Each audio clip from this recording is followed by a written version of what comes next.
佢叫小黑，一隻11歲嘅老貴婦犬。小黑一直由原飼主照顧，直到自主仙遊。從此，小黑嘅狗生失去咗依靠，因為原飼主嘅屋企人遠在澳洲，無力接手。最終，小黑被遺棄。年老、孤單、牙爛、初期白內障、膝關節問題，呢啲係小黑此刻要面對嘅現實。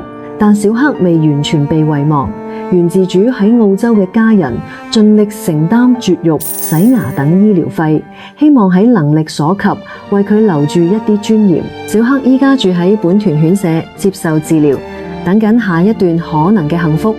每一隻被遺棄嘅毛孩背後都有一個破碎嘅故事，你願唔願意向佢哋伸出援手，守護佢哋嘅明天？請支持本團助養計劃，成就毛孩餘生嘅安穩與希望。